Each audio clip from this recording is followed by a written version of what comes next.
அப்போ உங்களுக்குள்ள விசுவாசம் இருந்தால் தான் அவரால் அற்புதம் பண்ண முடியும். பைபிளை படிக்க படிக்க படிக்கத்தான் என்ன ஆகுங்கிட்ட உங்களுக்குள்ள விசுவாசம் வரும்.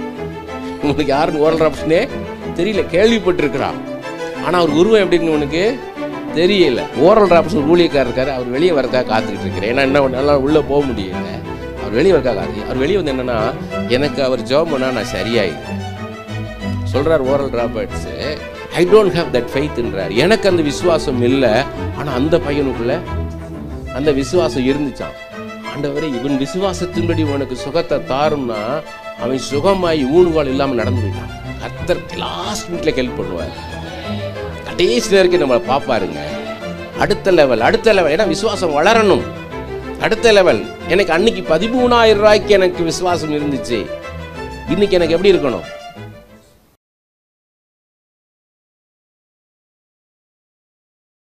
ஒன்று தெசலோனிக்கேயர் 2:13 பாருங்க, படிங்க பார்ப்போம். 1 தெசலோனிக்கேயர் 2:13 நிதானம் படிச்சுன்னா புரியும். பவுல் நம்மகிட்ட பேசுகிற மாதிரி படிச்சிங்கன்னா போதும். ஆகையால் நீங்கள் தேவ வசனத்தை, பவுலாகிய நான் உங்களோட பேசும்போது நீங்கள் அதை தேவ வசனமாக எடுத்துக்கொண்டீங்க. கர்த்தர் பேசுகிறார். இது பவுல் பேசலை, பவுல்ன்ற மனுஷன் பேசலை, இது கர்த்தருக்கு பவுலுக்குள்ளே இருக்கிற கர்த்தர் பேசுகிறார், ஆண்டவர் பேசுகிறார்னு சொல்லி நீங்கள் விசுவாசத்தோடு கேட்டீங்க.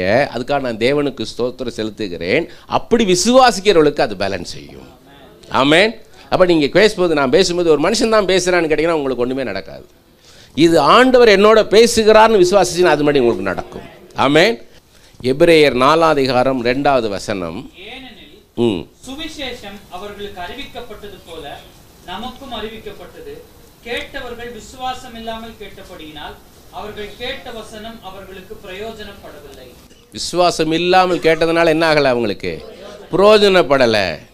மார்க் 6 முதல் 6 வசனங்கள் பார்த்தீங்கன்னா அவர் பிறந்து வளர்ந்த ஊர். அந்த 1வது வசனம் படிக்க பார்ப்போம். மார்க் 6:1. வளர்ந்த ஊர் என்ன ஊர்? நாசரேத். இந்த நாசரேத் ஊரில் பிறந்து வளர்ந்த ஊர். எந்த ஊரில் தச்சனுடைய குமாரனாக இருந்து தச்சு வேலை பார்த்துட்டு இருந்தாரோ அந்த ஊரில் வந்து அவர் பிரசங்கம் பண்ணுறாரு. அப்போ அவங்க தச்சனுடைய குமாரன் தானே இவன் இந்த யோசேப்புடைய குமாரன் தானேன்னு கேட்குறாங்க. இவன் சகோதர சகோதரன் அந்த உட்காந்துருக்காங்கல்ல அப்படின்னு பார்க்குறாங்க. அவர் ஆண்டவர், இவர் தேவகுமாரன் அப்படின்னு அவங்க விசுவாசிக்காதனால அங்கே ஒரு அற்புதம் அவரால் செய்ய முடியலை.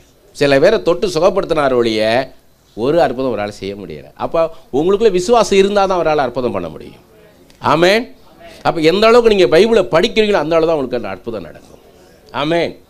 So how much faith you haveன்றது depends upon how much you read the Bible. நீங்கள் எந்த அளவுக்கு பைபிளை படிக்கிறீங்க. ஆமென். பைபிள் அதிகமாக நீங்கள் படிக்கணும்.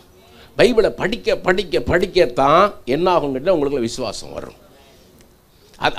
அதை வச்சு தான் உங்களுக்கு செய்ய முடியும் அவரால். ஆமென். சில சமயம் என்ன ஆகும் கேட்டிங்கன்னா, இப்போ ஒரு தாய், இப்போ ஒரு சின்ன பிள்ளை இருக்குது, அந்த பிள்ளைக்கு விசுவாசம் வராது. அந்த பிள்ளை பைபிள் எவ்வளோ படிக்கும், எவ்வளோ சண்டே கிளாஸில் எவ்வளோ படித்தாலும் அந்த பிள்ளைக்கு ஃபெய்த் என்ன ஆகாது, அந்த அளவுக்கு வரலன்னு வைங்க. ஒரு 4 வயசு 5 வயசு தாயுடைய விசுவாசத்தை பார்த்து அந்த பிள்ளைக்கு அற்புதம் செய்வார்.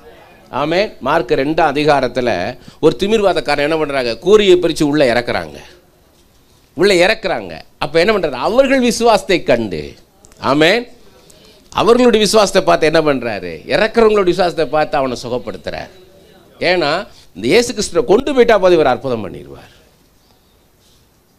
ஆமென். ஓரல் ராபர்ட்ஸ்னு ஒரு பெரிய ஊழியக்காரர் அமெரிக்காவில் இருந்தார். அவர் இன்னொரு கண்ட்ரியில் போய், இன்னொரு நாட்டில் போய், தேசத்தில் போய் ஊழியம் பண்ணுறார். ஒரு பெரிய ஆடிட்டோரியத்தில் ஊழியம் பண்ணிவிட்டு வெளியில் டயர்டாக வெளியே வரார். நல்லா வேர்த்துருச்சு அவருக்கு, விறுவிறுத்து டயர்டாக வரார். காரில் ஏக போகும்போது பக்கத்தில் ஒருத்தர் ஊனுகோல் வச்சுக்கிட்டு ஒரு வாலிப பையன் நிற்கிறான். ஆண்டவர் சொல்கிறார் அவன்கிட்ட போய் பேசுன்றார். இவர் டயர்டாக இருக்குன்றார். ஆனால் ஆண்டவர் அவன்கிட்ட போய் பேசுன்றார். அந்த வாலிப பையன்கிட்ட போய், தம்பி நீ யார், எதுக்கு போய் நிற்கிற அப்படின்னு கேட்டால், உள்ள ஓரல் ராபர்ட்ஸ்னு ஒருத்தர் இருக்கிறாரு. உனக்கு யாருன்னு ஓரல் ராபர்ட்ஸ்னே தெரியல, கேள்விப்பட்டிருக்கிறான். ஆனால் அவர் உருவம் எப்படின்னு உனக்கு தெரியல. ஓரல் டிராப்ஸ் ஒரு ஊழியக்காரர் இருக்கார், அவர் வெளியே வரதுக்காக காத்துக்கிட்டு இருக்கிறேன். ஏன்னா என்ன நல்லா உள்ளே போக முடியல, அவர் வெளியே வரக்காக காத்து. அவர் வெளியே வந்து என்னென்னா, எனக்கு அவர் ஜெபம் பண்ணால் நான் சரியாயிருவேன் சொல்கிறார் ஓரல் ராபர்ட்ஸு.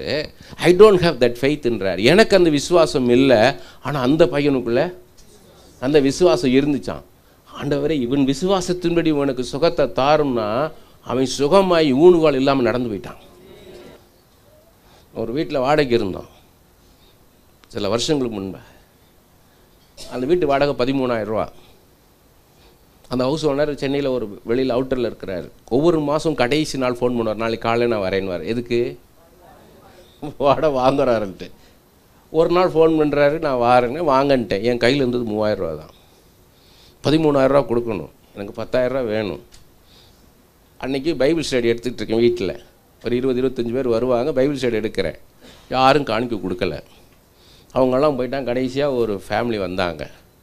எங்களுக்கு ஃபேமிலி ஃப்ரெண்டு, ஹஸ்பண்ட் ஒய்ஃபு 3 பொம்பளை பிள்ளைங்களோட வந்தார். ரொம்ப நாளாக உங்களை பார்க்கணுன்னு இருந்துச்சு அப்படின்னு வந்து பேசினார். பேசி முடிச்சுட்டு, நான் உங்களுக்கு காணிக்க கொடுக்கணும்னு எடுத்து வச்சுருந்தேன் ரொம்ப நாளாக, இதை நேரில் போய் கொடுப்போம் அப்படின்னு வச்சுருந்தேன்னு சொல்லி ஒரு கவர் கொடுத்தாரு. ஜெபம் போனப்போ அந்த கவர் எடுத்து பார்த்தேன், 10,000 ரூபாய்க்கு செக்கு. நான் இதே மாதிரி தான் சொன்னேன், ஆமேன்னு சொல்லிவிட்டு நான் என்ன பண்ணிட்டேன், படுத்துட்டேன். ஒரு ராத்திரி 10 மணிக்கு ஃபோன் பண்ணார். அவங்க அம்மாவுக்கு 2 செக் லீஃப் கொண்டாந்தாராம். எனக்கு ஒன்று, அவங்க அம்மாவுக்கு ஒன்றுன்னு. அவங்க அம்மா கொண்டு போய் கொடுத்தவொடனே, என்னடா கையெழுத்தே போடாமல் கொடுத்துருக்கேன் நாங்களாம். ஒன்று எனக்கு ஃபோன் பண்ணி, உங்கள் இதில் கையெழுத்து போட்டிருக்கேனான்னு கேட்டார். எடுத்து பார்த்தா கையெழுத்து போடல. கையெழுத்து போடாத செக்கு செல்லுமா? அவர் என்ன உங்களுக்கு அவசரமானார்? என்ன சொல்லுவீங்க? ஆமான்னு சொல்லுவீங்க. ஆமான்னு சொன்னால் இயேசு கிறிஸ்து பார்ப்பார். எதை யாரை நம்பணும்? இப்போ இயேசுவை நம்பணும். அது என்ன அவசரம் இல்லை, கிழிச்சு போட்டுருங்க, நான் 4 நாளைக்கு அப்புறம் வீட்டுக்கு போவேன், நான் கூரியில் அனுப்பிச்சி விட்டுறேன்ட்டார். இன்னும் கிழிச்சு போட மனசு வரும். வச்சுட்டு திரும்ப மனவாள் பாட்டு, இயேசுவே என்னை காப்பாற்றுங்கப்பா. காலையில் இந்த ஹவுஸ் ஓனர் வருவார், இயேசுவே என்னை காப்பாற்றும் அப்பா, என் தேவைகளை சந்திக்கிறவர்னு போட்டு ஜெபம் பண்ணிட்டே இருக்கேன். காலிங் பெல் அடிக்கிற சத்தம் கடிச்சு அடித்து போய் திறந்து பார்த்தா அவர் நிற்கிறார். என்னால் தூங்க முடியலை. அந்த செக்கை கிழிச்சு போட்டிங்களான்னாரு. கிழிச்சு போட்டு கொடுங்கன்னு சொல்லி கையெழுத்து போட்டு கொடுத்துட்டு போயிட்டார். அடுத்த நாள் காலையில் கொடுத்து காசு எடுத்து கொடுத்துட்டேன் நான். ஆமென். கர்த்தர் லாஸ்ட் மினிட்ல ஹெல்ப் பண்ணுவார். கடைசி நேரத்துக்கு நம்மளை பார்ப்பாருங்க. அதனால தான் சொல்கிறாரு 1 பேதுரு 1:7 பாருங்க. அழிந்து போகிற பொன், அது அழிஞ்சு போகும். அந்த பொண்ணு என்னவாகும்? அழிஞ்சு போகும். அது அவ்வளோதான், அழிஞ்சு போயிடும். அது அந்த அழிந்து போகிற பொண்ணை கூட அது அக்னினால் நான் சோதித்து பார்ப்பேன். ஆனால் அந்த அழிஞ்சு போகிற பொண்ணை காட்டில் விலையேற பெற்ற பொக்கிஷம் விசுவாசத்தை நான் சோதித்து அறிய மாட்டேனோன்றார். ஆமென்.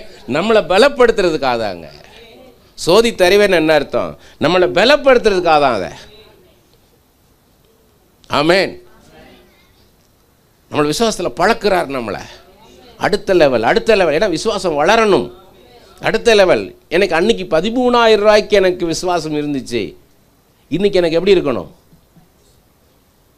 10-15 வருஷத்துக்கு முன்னாடி 13,000க்கு நான் ஆண்டவரை விசுவாசிச்சேன். அந்த 13,000 என் கர்த்தர் தருவார்னு. இன்னைக்கு எனக்கு எப்படி இருக்கணும்? எனக்கு கோடிகளை சந்திக்க என் தேவன் வல்லவராய் இருக்கிறார். ஆமென். ஒரு அற்புதம் ஒருத்தர் பண்ணாங்க ஒரு குடும்பத்தில். நான் ஒருத்தருக்கு ஒரு பையன், வாலிப பையன், நான் ப்ரே பண்ண அவனுக்கு அற்புதம் நடந்தது. நானே ரொம்ப நாளாக அந்த ஜாய்ஸ் மேயர் அந்த அவங்க பேசின ஒரு சீடி என் கையில் வச்சுட்டே இருந்தேன். கேட்போம்னு சொல்லிட்டு, சரி இப்போ கேட்போம்னு சொல்லி கேட்டுக்கிட்டு இருந்தேன். அது அந்த அம்மா என்ன பேசிகிட்டு இருந்தாங்கன்னா, கேயாசி பற்றி பேசிகிட்டு இருந்தாங்க. எலியா மேலே இருந்த அபிஷேகம் எலிசா மேலே ரெட்டிப்பாய் வந்தது. அப்போ எலிசாக்கு கீழே கேயாசிக்கு எப்படி வரணும்? அதை விட இன்னும் ரெட்டிப்பாக வரணும். ஆனால் இவன் பணம் ஆசைப்பட்டதுனால இவன் குஷ்டரோகியாகி இவன் ஊழியத்தை விட்டே வெளியே போயிட்டான். இது கேட்டுக்கிட்டு இருக்கேன். அந்த வீட்டில் அவங்க அந்த சிஸ்டரும் பிரதர் எனக்கு ஃபோன் பண்ணி, பிரதர் ஆண்டவர் என்கிட்ட பேசினா என் பிள்ளைக்கு அற்புதம் பண்ணியிருக்கீங்க, உங்களுக்கு புதுசாக ஒரு கை நீட்டி கொண்டா உங்களுக்கு வாங்கி அனுப்பிச்சிக்கிட்டு இருக்கோம். நாங்கள் எப்படி வாங்குவீங்க? நான் நேரடியாக சொன்னேன், இப்போ தான் அந்த பணம் ஆசை கேஸ் வச்சு கேட்டுக்கிட்டு இருக்கேன், எனக்கு அனுப்பாதீங்கன்ட்டேன். என்கிட்ட கோவிச்சிட்டு போயிட்டாங்க. இவருக்கு ரொம்ப ஹெட் வெயிட்டு, தான் நினைக்கிறாரு நம்ம கொடுக்கறத மாற்றேன்ட்டாருன்ட்டு. சில வருஷங்கள் எனக்கு அவங்களுக்கு சம்மந்தமே கிடையாது. ஒரு நாள் வந்து வீடை ஷிஃப்ட் பண்ணுறோம், வேறு வீட்டுக்கு போகணும் வாடகைக்கு. அங்கே வந்து எனக்கு 70,000 கேட்குறாங்க, என் கையில் இருக்குது 30,000, எனக்கு 40,000 வேணும். எனக்கு ஆண்டவரே என் தேவையை சந்திங்கப்பான்னு வைக்கிறேன். ஒரு நாள் சாயங்காலம் 7 மணி இருக்கும், பார்த்தா அந்த பிரதரும் சிஸ்டர் வந்து நிற்கிறாங்க. எங்கே இருந்தாங்க எங்கே போனாங்கன்னே தெரியாது. பல வருஷம் எங்களுக்கு கான்டாக்டே கிடையாது. வந்தாங்க, வந்து உட்காந்து மன்னிச்சுக்கோங்க உங்களை தப்பாக நினச்சிட்டோம், நாங்கள் கஷ்டப்பட்டோம், அப்போ தான் உங்கள் நிலைமை புரிஞ்சிச்சு, ஏன் அந்த ஸ்கூட்டரை நீங்கள் வாங்க மாட்டீங்கன்னு சொன்னீங்கன்னு சொல்லி கர்த்தரையே சார்ந்திருக்கணும்னு இருந்திருக்கிறீங்க, நாங்கள் தவறாக கொஞ்சம் மன்னிச்சுக்கோங்க. நாங்கள் எல்லாம் பேசினாங்க, ப்ரே பண்ணாங்க, போயிட்டாங்க. அவங்க போன பிறகு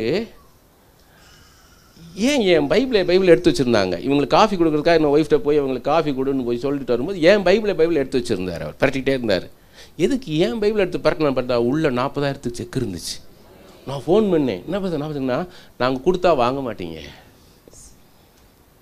ஆண்டவர் எல்லாம் வளர்ந்து வச்சுருங்க. நம்ம எதிர்பாராத விதத்தில் நம்மளை கர்த்தர் ஆசீர்வதிப்பார். அவர் விசுவாசித்தவங்க ஒரு நாள் வெட்கப்பட்டு போவதில்லை. என்னை நம்புகிறவர்கள் ஒரு நாள் வெட்கப்பட்டு போவதில்லை இயேசுவே சொல்லியிருக்கிறார். கர்த்தரை நம்புகிறவங்க ஒரு நாள் வெட்கப்பட்டு போக மாட்டார், ஒரு நாள் வெட்கப்பட்டு போக விட மாட்டார். ஆமென். அந்த விசுவாசத்தை கனப்படுத்துவார். உங்களை பார்க்கும்போது இயேசு கிறிஸ்து என்ன பார்ப்பார்னா உங்கள் விசுவாசம் தான் பார்ப்பார். எதுக்கு அந்த விசுவாசம் சோதித்து பார்க்குறாருன்னு சொன்னேன். ஏன்னா நம்மளை அடுத்த லெவலில் கொண்டு போக. அடுத்த லெவல் எப்படி கொண்டு போகிறோன்னு கேட்டிங்கன்னா, யாக்கோபு 1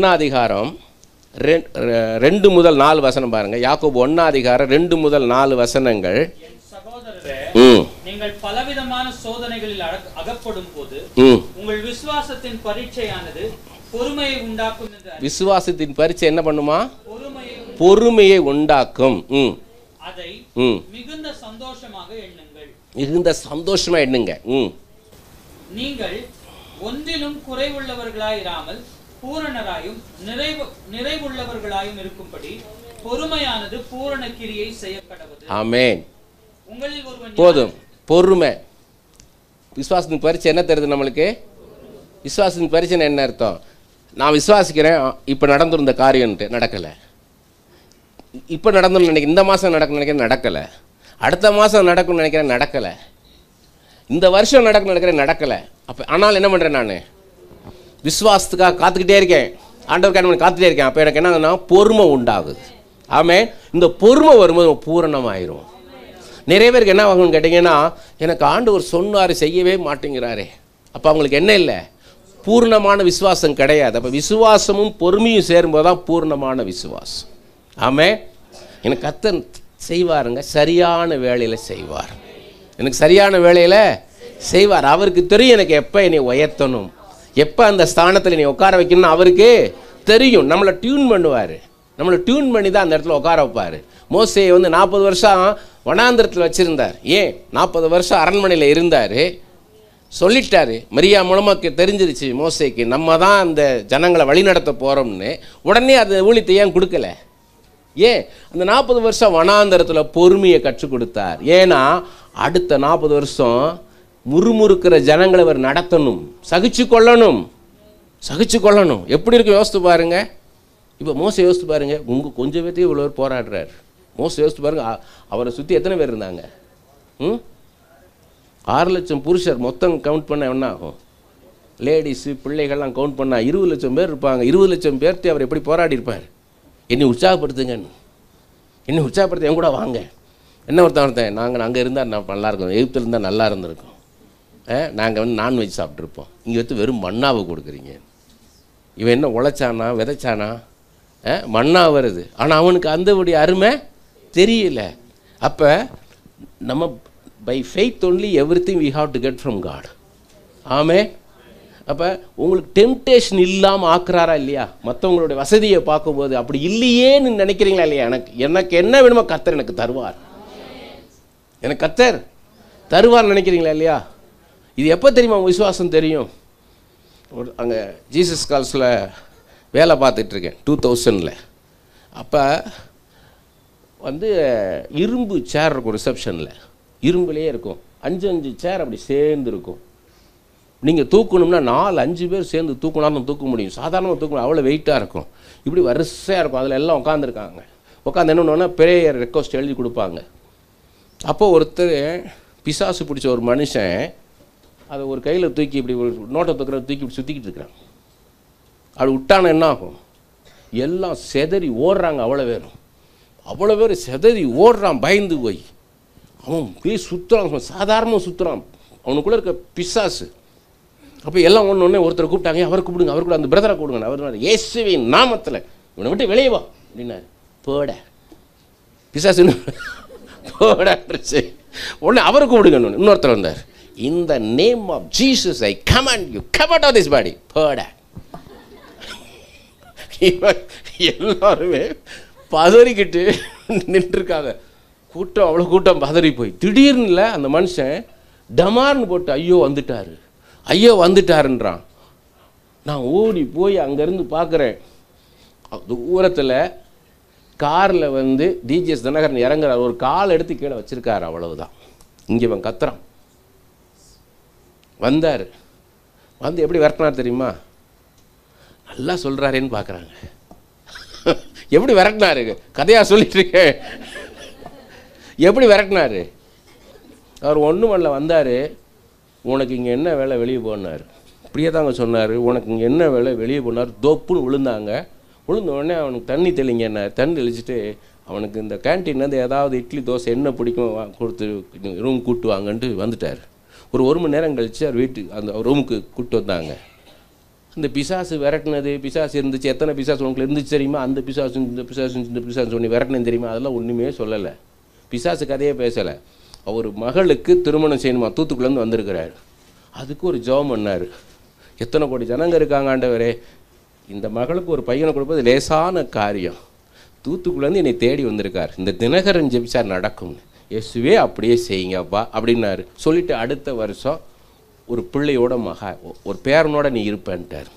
போயிட்டார். போன பிறகு நான் கேட்டேன், நீங்கள் இந்த பிசாசு கதையில் அவர்கிட்ட பேசலையேன்னு. அது இதுக்கு பிசாசு கதையை பேசணும், அதான் விரட்டிட்டோமேன்ட்டார்.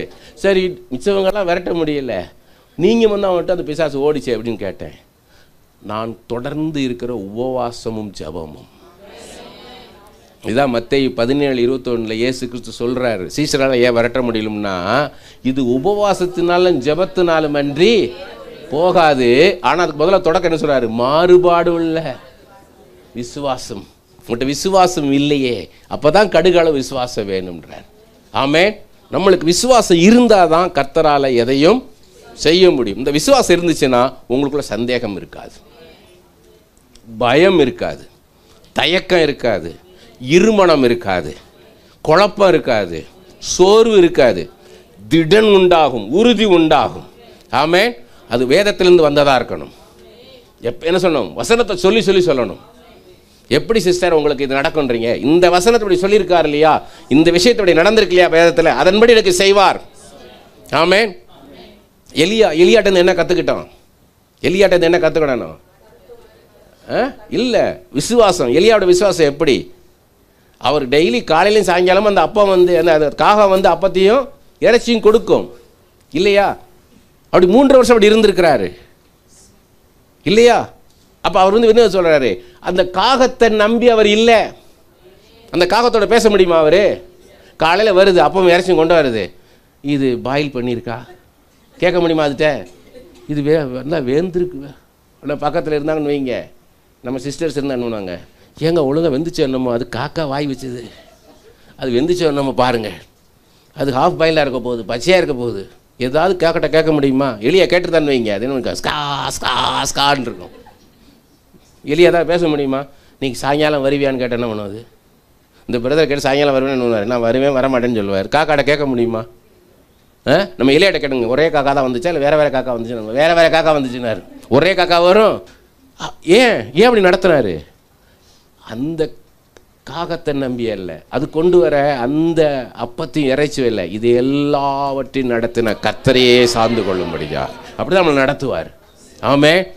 அதனால சொல்கிறாரு, நேற்று பாஸ்ட் அழகான ஒரு வசனம் சொன்னாங்க கடைசியில், பொய் சொல்ல தேவன் ஒரு மனிதன் அல்ல, மனம் மாற அவர் ஒரு மனுபுத்திரன் அல்ல, சொல்லியும் செய்யாதிருப்பாரோ வசனத்தும் நிறைவேற்றாதிருப்பாரோ. அவர் வாக்குத்தத்தங்களின் தேவன், உடன்படிக்கையின் தேவன், மலைகள் விலகினாலும் பர்வதங்கள் நிலைபெயர்ந்தாலும் என் கிருபை உன்னை விட்டு விலகாமலும் என் சமாதானத்தின் உடன்படிக்கை நிலைபெறாமல் இருக்கும் என்று உன்மேல் மனதுருகிற உன் ஆண்டவர் உன் பரம தகப்பன் உனக்கு சொல்லியிருக்கிறேன்றார். ஆமென். இந்த வாக்குத்தத்தங்கள் எல்லாம் சொல்லி சொல்லி ஜெபம் பண்ணணும், சொல்லி சொல்லி ஜெபம் பண்ணணும். இயேசுவே சொல்லணும், பிள்ளைகளை ஆசீர்வதிக்கணும். யோசேப்பை போல என் பிள்ளையை உயர்த்த போவதற்காக ஸ்தோத்திரம், தானியேலை போல என் பிள்ளையை உயர்த்த போவதற்காக நன்றி, நன்றி ஆண்டவரே. அப்படி என்ன பண்ணணும்? விசுவாசத்தை என்ன பண்ணணும்? அறிக்கை செய்யணும். நீ உருப்பட மாட்டேன்னு வரக்கூடாது. உங்கள் வாயிலிருந்து என்ன பண்ணக்கூடாது? மரணமும் ஜீவன் நாவின் அதிகாரத்தில் இருக்குது. நீதிமொழி 18:21 இருக்கு இல்லையா? உனக்கு வராதுரா, உனக்கு கணக்கே வராதுன்னு சொல்லக்கூடாது. இல்லை, உனக்கு மேக்ஸ் வரும். என் கர்த்தர் உன்னை உண்டாக்கின தேவன் உன்னை குறைவாக பறக்கல. உடனே நிறைவுள்ளவளாக படைச்சிருக்கிறார், நிறைவுள்ளவனாக படைச்சிருக்கிறார். எனக்கு வராதுன்னு சொல்லாத, உனக்கு வரும். என் கர்த்தர் செய்வார் உனக்கு. எப்போ சுரேஷ் பேர் வண்டி ஓட்டுறாரு, கார் ஓட்டுறாரு, அவருக்கு அதான் சந்தோஷம். அவர் பிள்ளைங்க கார் ஓட்டுற பார்க்கும்போது அவர் சந்தோஷமாக இருக்கும் இல்லையா? அவன் வந்து சொல்கிறான்னு வைங்க, அப்போ அந்த கார் பார்த்தா பயமாக இருக்குன்ட்டு. எப்படி இருக்கும்? 2 பையனும் பயந்துட்டு நிற்கிறான், அப்படின்னு நின்றுட்டு இருக்கான். போய் வண்டி ஏறுறான்றார். எவனாவது வண்டி ஏறுறான்னா, பயமாக இருப்பா, இவ்வளோ ஒரு வண்டி எவனை இதுக்குள்ளே உள்ளே போட்ட முடியாதுப்பான்னு. அதே இது சுரேஷ் ஒரு வண்டி ஓட்டி போய்கிட்டு இருக்காரு, 2 பசங்க உட்காந்துருக்காங்க, ஒரு இடத்துல ஓட்ட முடியாது நிற்கிறாரு. அப்போ வண்டி விட்டு கீழே இறங்குன்றான். சின்ன பையன், பெரியவன் இல்லை, சின்னவன் சொல்கிறான், கீழே இறங்குன்றான். அவன் ஏறி உட்காருங்க, நான் ஓட்டுறேன்றான். ஓட்டி உள்ளே போனால் எப்படி இருக்கும் சுரேஷ் பேருக்கு? எல்லாம் வளர்த்து சொல்லுங்கள், என்னை காட்டிலும் என் பிள்ளையை கொண்டு நீர் பெரிய காரியங்களை செய்வீர், என்னை மனம் மகிழ்ச்சி உள்ளவளாக்குவீர். அப்பா, என் பிள்ளைகள் உயர்ந்து நிற்பதை நான் பார்க்க போகிறேன் ஆண்டவரே. அதுக்காக நன்றி செலுத்துகிறேன், நன்றி செலுத்துகிறேன். ஓ ரகாபா ராகாபா, இன்றிலிருந்து நான் வேதத்தை அதிகமாக நான் படிப்பேன் ஆண்டவரே. கமிட் பண்ணுங்க, கமிட் பண்ணுங்க. ஓ ரபாகாபா ராகாதாரோ, இன்றிலிருந்து இரவும் பகலும் நான் வேதத்தை அதிகமாக படிப்பேன் ஆண்டவரே.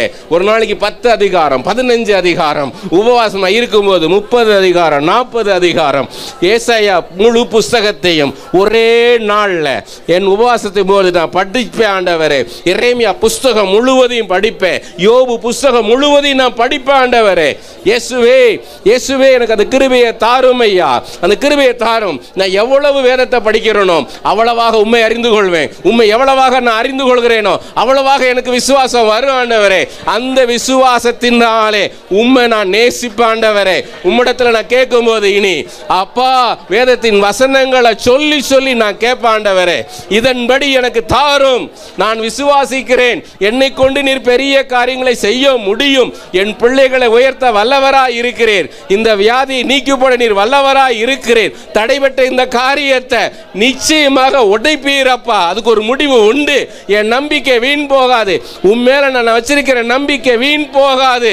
இயேசுவே, இயேசுவே, இயேசுவே, பணத்தினால நடக்க முடியாத காரியம், டாக்டர்களால் நடக்க முடியாத காரியம், மருந்துகளால் நடக்க முடியாத காரியம் என் கர்த்தரால் நடக்கும். இயேசுவே, நான் நம்புகிறவர் இன்னார் என்று எனக்கு கற்றுக் கொடுத்ததுக்காக நன்றி, நன்றி ஐயா. இயேசுவே, நன்றி, நன்றி. விசுவாசம் அதுதான் தேவனுடைய ராஜ்யத்தின் நீதி, அதுதான் தேவனுடைய ராஜ்யத்தின் நீதி. பணம் அல்ல, பணம் அல்ல, பதவி அல்ல, ஆனால் என் விசுவாசம் உயர்த்தும். எல்லாவற்றையும் எனக்கு கற்றுக் கொடுக்கும் ஐயா, எல்லாவற்றையும் எனக்கு செய்து தரும். இயேசுவே, நன்றி செலுத்துகிறேன்.